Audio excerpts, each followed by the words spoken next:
Honorable Cabral, croyez-vous qu'il soit possible, en même temps, le ministre des Travaux publics vient de passer devant vous, en même temps de souhaiter avoir plus de routes bitumées, plus d'hôpitaux, plus d'écoles, et quand vous auriez même des écoles, plus d'enseignants, etc., etc., et de ne pas pouvoir les financer?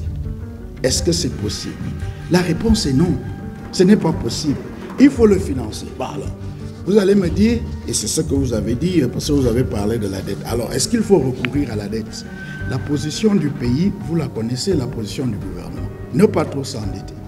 Nous sommes à 40% du produit intérieur brut, on en a déjà beaucoup parlé, c'est un très bon score qui fait en sorte que le Cameroun, faut-il le rappeler, est classé parmi les 10 pays les moins endettés d'Afrique. Donc, ne nous endettons pas beaucoup. Ok, si on ne recourt donc pas beaucoup à la dette, il reste quoi? Celui que vous venez d'entendre n'est nul autre que Louis-Paul Motazé, le ministre de l'économie et des finances du Cameroun. Et vous l'avez vous-même entendu, le Cameroun fait partie des 10 pays les moins endettés du continent africain. Est-ce l'une des raisons pour lesquelles ce pays souffre aussi d'une absence cruelle d'infrastructures? Dans cette vidéo, nous allons parcourir le classement des pays africains les plus endettés ou moins endettés en commentant quelques-uns d'entre eux comme la Côte d'Ivoire, mais surtout le Sénégal, qui pour le coup est le deuxième pays le plus endetté d'Afrique. Et ensuite, nous parlerons de la dette. Comment elle est contractée, à quoi elle sert et est-ce une bonne chose ou pas d'être un pays endetté.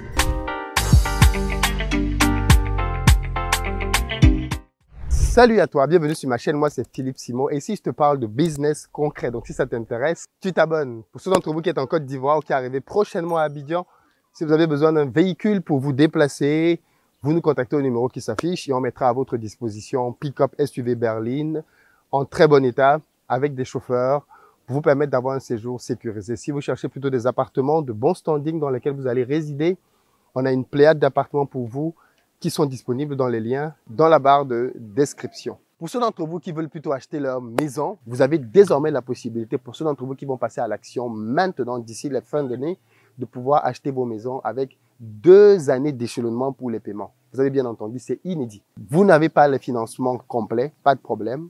On a aménagé le système pour que vous puissiez payer votre maison en 2 ans.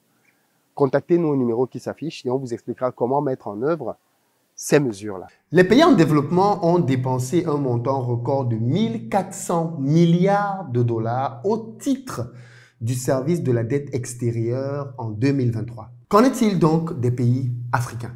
En réalité, quels sont les pays en développement les plus endettés? Qui détient cette dette? Est-elle soutenable? La Banque mondiale tire la sonnette d'alarme. Pourquoi? Parce qu'en 2023, les pays en développement ont déboursé un montant record de 1400 milliards de dollars au titre du service de leur dette extérieure. Les paiements des intérêts de cette dette ont augmenté de près d'un tiers et se sont élevés à 406 milliards de dollars, grevant dans un certain nombre de pays les budgets pouvant être alloués à des domaines critiques tels que la santé, l'éducation et l'environnement. Petite parenthèse, les vrais riches, les vrais suspendus, ce sont ceux qui endettent des États. Mais revenons à notre sujet. Pire encore, depuis 2022, les montants remboursés par les pays les plus pauvres à leurs créanciers privés sont supérieurs aux nouveaux prêts obtenus. Donc en gros, plutôt que l'argent ne rentre dans les pays, les économies africaines, il passe son temps à sortir pour rembourser les dettes. En Afrique subsaharienne, la zone qui nous concerne un peu plus, à la fin de 2023, le stock de la dette s'élevait à 864 milliards de dollars.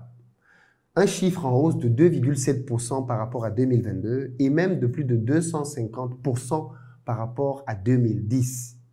Mais la vérité, c'est que les pays du continent africain gèrent leur dette publique de diverses manières. Selon donc justement le dernier rapport de la Banque mondiale qui se présente comme étant la source la plus fiable pour parler de ce sujet-là. Un pays comme le Sénégal, par exemple, est le deuxième pays le plus endetté d'Afrique derrière le Mozambique. Vous vous rappelez d'ailleurs que les autorités sénégalaises, les nouvelles du moins Ousmane Sonko, Diomaye Faye, ont fait état de ce qu'ils ont trouvé un pays avec des finances publiques exsangues. Et ceci, bien évidemment, se traduit donc par cette position du Sénégal qui a une dette de 40 milliards de dollars à lui tout seul, soit 133% de son revenu national brut. Cette dette-là est majoritairement détenue par la Banque mondiale, le FMI, toujours, la Banque africaine de développement et bien évidemment quelques créanciers privés ainsi que la Chine et enfin la France. À titre de comparaison, la dette de la Côte d'Ivoire, qui est une économie beaucoup plus florissante que l'économie sénégalaise, elle est plutôt de 36,5 milliards de dollars. C'est-à-dire que le Sénégal, qui produit moins de richesses, beaucoup moins de richesses d'ailleurs que la Côte d'Ivoire, est beaucoup plus endetté que la Côte d'Ivoire. À titre de rappel, le PIB du Sénégal est de 31,1 milliards en 2023 et celui de la Côte d'Ivoire est de 78,79 milliards de dollars en 2023.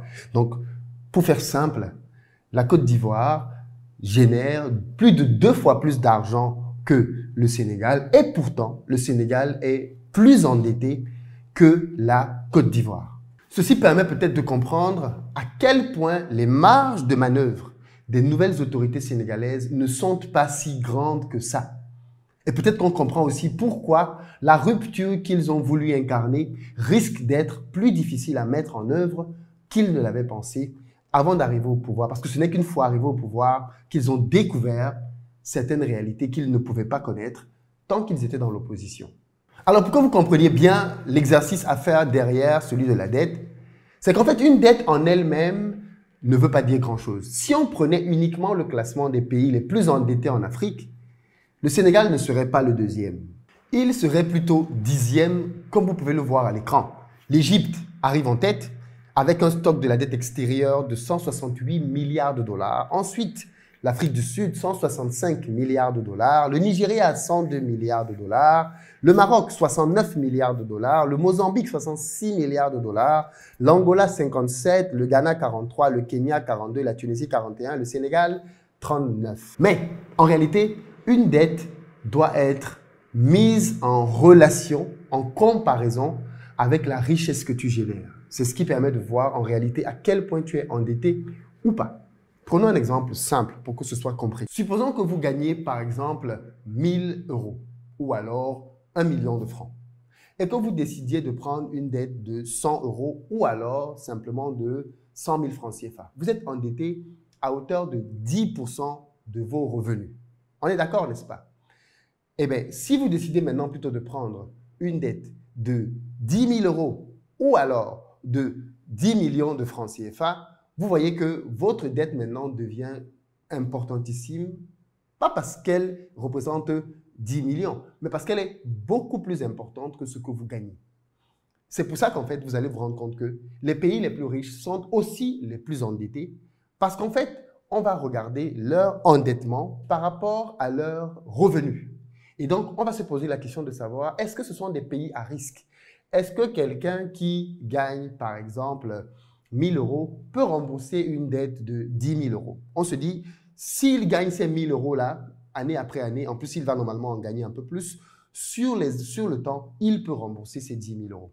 C'est à peu près la même logique qu'on fait au niveau des États. Donc, en fait, le montant de la dette n'est pas très important. Ce qui est important, c'est plutôt le ratio entre ce montant de la dette et la richesse que toi-même tu génères. C'est pour ça, par exemple, que le montant de la dette sénégalaise peut paraître alarmant. Parce que ce montant-là est beaucoup plus conséquent que la richesse nationale brute que le Sénégal peut générer. Mais faisons un petit rappel de ce que c'est que la dette publique et à quoi elle est supposée servir. Et peut-être, pour ne pas faire la confusion, rappelons aussi ce que c'est qu'une dette privée. Alors la dette publique, ce n'est rien d'autre que la dette qui concerne les emprunts des administrations publiques, l'État et tous les services de l'État. Il s'agit donc des communes, des universités, de toutes ces entités-là qui dépendent de l'État. Quand ces entités s'endettent, c'est l'État qui s'endette. Mais attention, les entreprises publiques du secteur marchand ne sont pas concernées. Donc, par exemple, des compagnies d'électricité, ce genre de choses, elles ne sont pas du tout concernées par ça parce que ces entreprises-là, elles ont pour vocation de faire du bénéfice. Donc, elles n'entrent pas dans ces comptes-là. Par contre, quand un État veut faire un emprunt, il ne va pas à la banque comme vous et moi. Pas du tout. Un État va faire ce qu'on appelle émettre un titre financier Et il va donc aller sur les marchés financiers pour lever de la dette. On n'entrera pas beaucoup dans ça parce que ça nous ramènera à parler des marchés financiers, ainsi de suite. Mais je voulais juste que vous compreniez ce que l'on appelle la dette publique. En opposition à la dette publique, on a donc la dette privée. La dette privée, c'est la dette des particuliers et des entreprises. Donc, quand on parle par exemple de la dette privée, il s'agit de la dette que toi et moi, nous pouvons contracter au travers de crédits de consommation, de crédits immobiliers, ou alors que les entreprises peuvent contracter pour les besoins de leur croissance. Ce sont donc là les deux dettes qui existent. La dette privée et la dette publique. Un État peut décider d'aller chercher de la dette avec pour but justement de se développer. Le but ici va être par exemple de construire des infrastructures, ce que l'on a pu voir en Côte d'Ivoire. On va construire des infrastructures qui elles-mêmes vont favoriser l'activité économique et donc de fait créer un cycle dans lequel les dépenses qu'on a faites pour les infrastructures vont elles en retour générer de l'argent. Donc en fait c'est un peu comme si l'État faisait un investissement. Investissement dans les infrastructures, investissement par exemple dans les hôpitaux, investissement dans les universités, ainsi de suite. Investissement dans une meilleure capacité d'électrification du pays, ainsi de suite. L'État va aller s'endetter, construire des infrastructures et rentabiliser ces infrastructures-là. On comprend donc ici qu'en fait le problème, ce n'est pas le montant de la dette. Le problème, c'est plutôt l'usage qui est fait de la dette. Qu'est-ce qu'on en fait?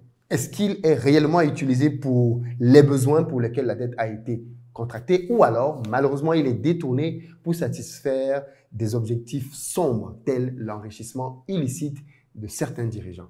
À l'inverse donc des pays les plus endettés que sont le Mozambique, le Sénégal, Djibouti et même le Rwanda est le 4e pays le plus endetté d'Afrique, eh bien on va avoir d'autres pays qui, eux, sont endettés modérément. Ça va être des pays comme le Cameroun, avec un endettement à 33% de son RNB, ou alors même le Maroc qui arrive à 50% de son RNB, dans la liste dans laquelle on pourrait bien évidemment aussi rajouter la Côte d'Ivoire, qui arrive à 48% de son RNB. Donc globalement, vous voyez que la Côte d'Ivoire a un montant nominal de la dette qui est bien plus élevé qu'un pays comme le Cameroun, mais parce que la Côte d'Ivoire produit aussi plus de richesses que le Cameroun, toutes choses étant égales par ailleurs, la Côte d'Ivoire s'en sort avec une dette de 48% de son RNB, là où le Cameroun, lui, est à 33%. Je ne vais pas entrer dans les spécificités, mais tout à l'heure, vous avez entendu le ministre parler de 40% du PIB. Moi, je vous parle du RNB, le revenu national brut. Il a parlé du produit intérieur brut. J'aurai peut-être l'occasion dans une autre vidéo de faire la différence. Elle n'est pas très grande. En réalité, le RNB, c'est le PIB auquel on rajoute d'autres revenus qu'un État peut avoir. Ce qui fait donc que les uns mis à côté des autres, le chiffre diminue. Au sorti d'ici, il faudrait donc répondre à une question. Que pensez-vous de l'endettement des pays africains? Pour ma part, je pense que les pays africains ne sont pas assez endettés. On essaye bien évidemment de comparer cela à ce qu'on peut avoir comme endettement ailleurs. Il faudrait que les pays africains fassent un très bon usage de la dette. Aujourd'hui, le Cameroun a décidé de ne pas beaucoup s'endetter, soit, mais je pense que le problème n'est pas la dette, le problème est plutôt l'usage qui est fait de la dette. Mais il faut aussi le dire, l'argent coûte très cher de nos jours et quand un pays s'endette, comme c'est le cas des pays africains, d'ailleurs tous les pays au monde sont endettés, même les pays arabes, ce qui va être important, et je le martèle, c'est l'usage qui est fait de l'endettement. Si l'usage est bon, il est intéressant, il va créer un cercle vertueux. Et qui va faire qu'on va davantage produire de richesses, davantage produire d'argent et donc aller encore chercher un peu plus d'endettement. C'est comme ça que le monde fonctionne, c'est comme ça que les grandes puissances se sont faites et c'est comme ça que les pays africains devraient aussi se faire. Tant que nous n'entrons pas dans cette logique-là de pouvoir davantage créer de la richesse et ensuite aller chercher de l'endettement, je crains que l'on ne soit condamné à ne pas vraiment beaucoup progresser. Qu'est-ce que vous en pensez? Dites-le moi dans les commentaires. J'ai hâte de vous lire là-dessus. Peace.